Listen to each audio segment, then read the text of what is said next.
Welcome to the deep dive. And first off, I really need to sincerely apologize to you. We have been completely MIA for exactly 1 week. Yeah, it's been a minute. It really has. But honestly, it took us this entire week just to gather, verify, and actually try to make sense of the absolute mountain of transfer news that just dropped. Oh, it is a staggering amount of data to process. Seriously. But hey, before we dive in, please do take a second to like, share, and subscribe to the show. Your support is, well, it's exactly what makes these deep dives possible. Absolutely. So, our goal today is simple. We are going to report every single piece of this latest transfer market madness so you don't miss a single thing. Right. And to set the stage here, the sources we're looking at reveal a highly interconnected, incredibly volatile market right now. Volatile? Yeah. I mean, we tend to think of transfers as just Club A buys player B, but what we're seeing is an ecosystem where one player's single decision creates this massive ripple effect across all of Europe. Okay, let's unpack this, because the biggest chain reaction in the sources starts in Manchester, and it basically triggers a billion-dollar domino effect. A literal $1 billion. It is insane. So the anchor of Manchester City's midfield, Rodri, wants out. He wants to leave City for Barcelona. Which is a huge shift. Right. And Barca actually came in with a 60 million euro bid, which City flat out rejected. They are demanding at least 80 million for him. And that immediately puts Man City on the clock. Everyone in Europe knows they are losing the engine of their squad. Exactly. So to anticipate this, City is moving for Chelsea's Enzo Fernandez. But Chelsea, they smell blood in the water. Oh, they know City is desperate. They know it.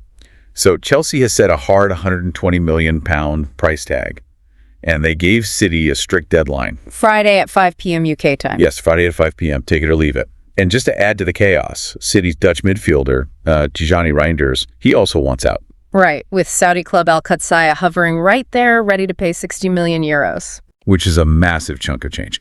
But wait, I want to push back on this a bit. Is Chelsea's Friday 5 p.m. deadline a genuine ultimatum? Or are they just bluffing because they know City is desperate?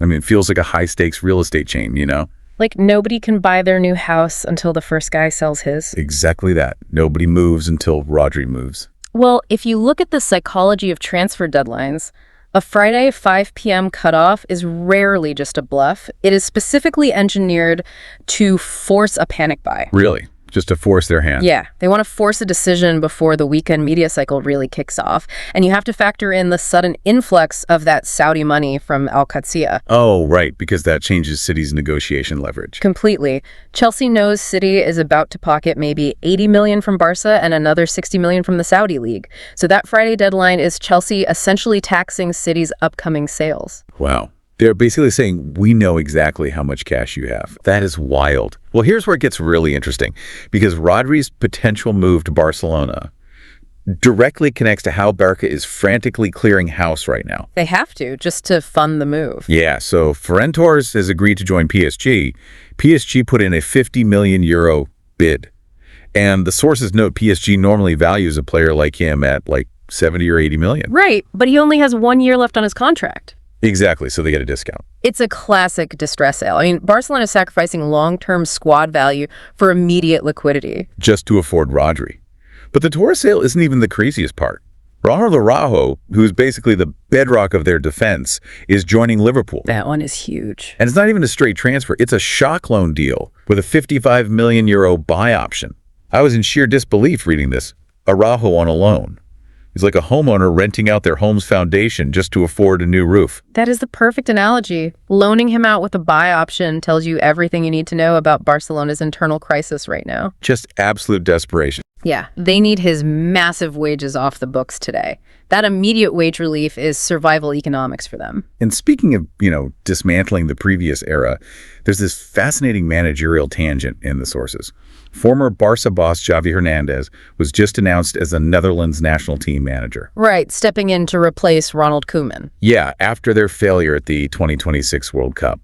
So with Araujo and Torres out, and Xavi taking over the Dutch team post-2026, what does this say about Barcelona's current identity? Are they completely starting over? Oh, without a doubt. It's a complete ideological reset for Barca. But also, looking at Xavi heading to the Netherlands, that is a really compelling clash of cultures. Oh, so? You're merging Xavi's tiki-taka, possession-heavy style with the historic Dutch philosophy of total football. Oh, that's going to be fascinating to watch. But moving back to the club level, while Barca is scrambling, we have to look at PSG's master plan here. They are operating on a totally different level.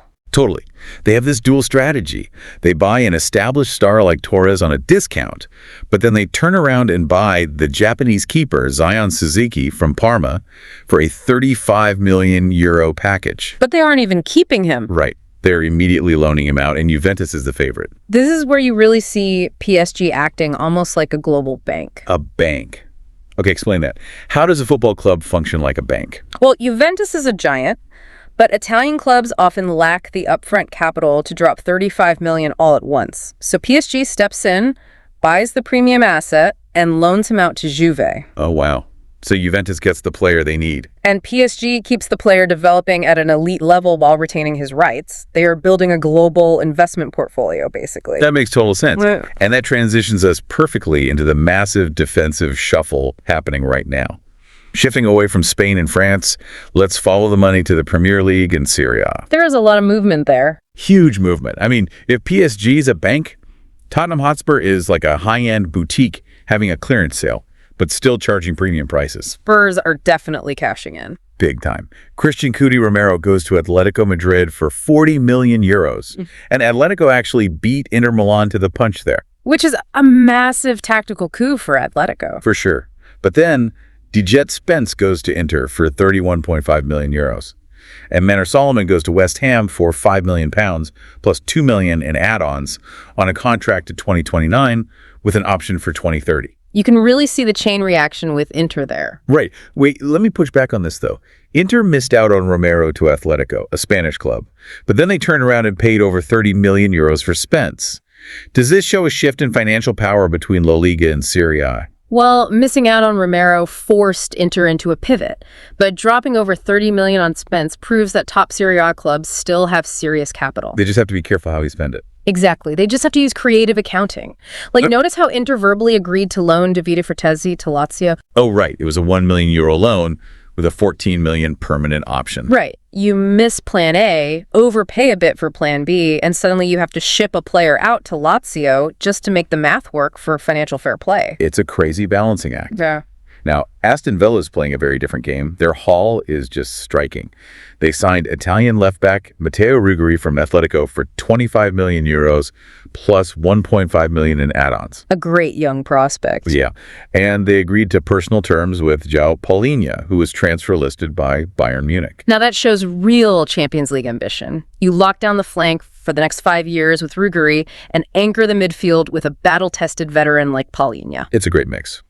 And just to round out the defensive moves, Chelsea adds a left-back, Pep Chavarria from Rayo Vallecano, €19 million plus $2 million in add-ons. Right, adding depth while simultaneously giving City that £120 million ultimatum for Enzo. The dual tracks these front offices operate on is staggering. It really is. So what does this all mean when we step away from the massive transfer fees?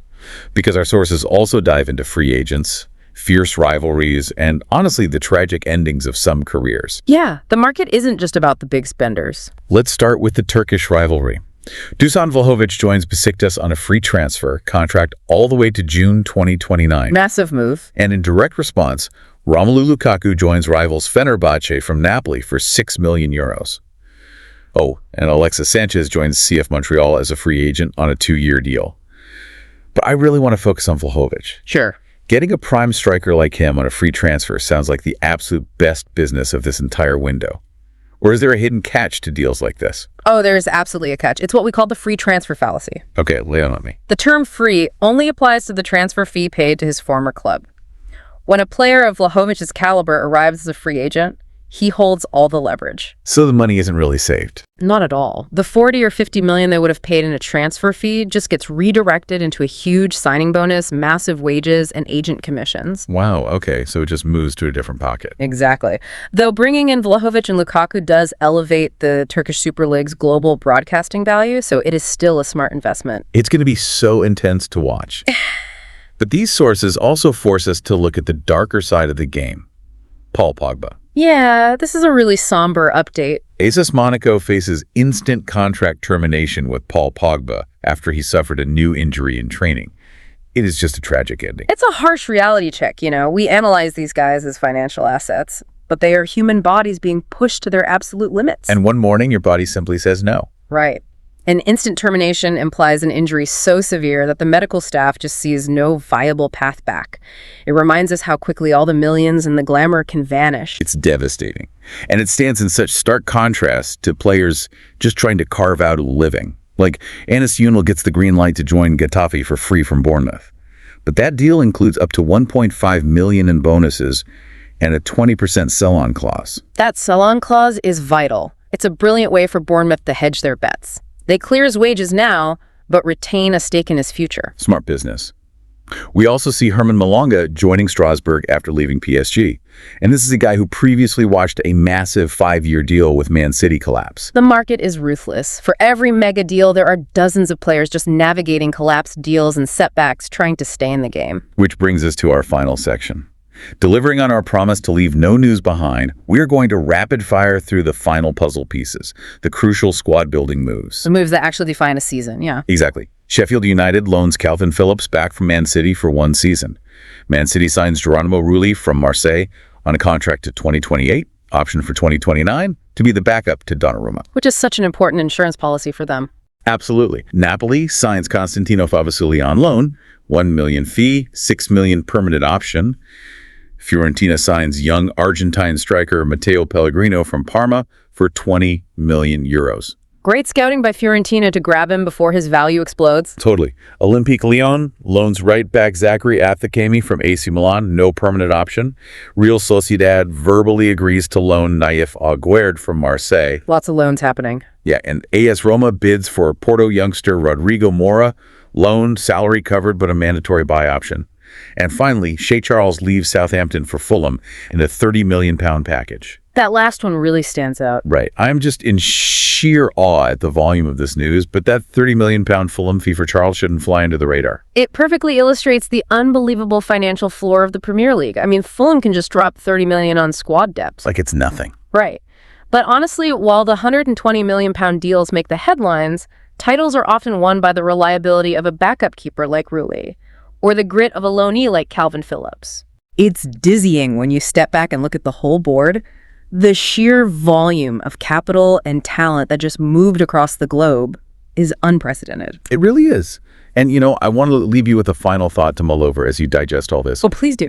Consider how the modern football ecosystem operates almost exactly like a global stock market. Think about the catalyst today. A single player, Rodri, wakes up and decides he wants a change of scenery. Right, just a personal decision. Exactly. Yeah. And that one personal desire literally triggers hundreds of millions of euros moving across 5 different countries, forcing distress sales, and triggering £120 million ultimatums in a single week. Unbelievable. So who really holds the ultimate power in modern football? Is it the billionaire clubs writing the checks, or is it the players with the desires who force those checks to be written? Wow. That completely flips the perspective on everything we've unpacked today. It all hinges on human motivation. Incredible stuff. Well, that is every single piece of the puzzle delivered as promised. Thank you so much for joining us for this deep dive, and we will see you next time.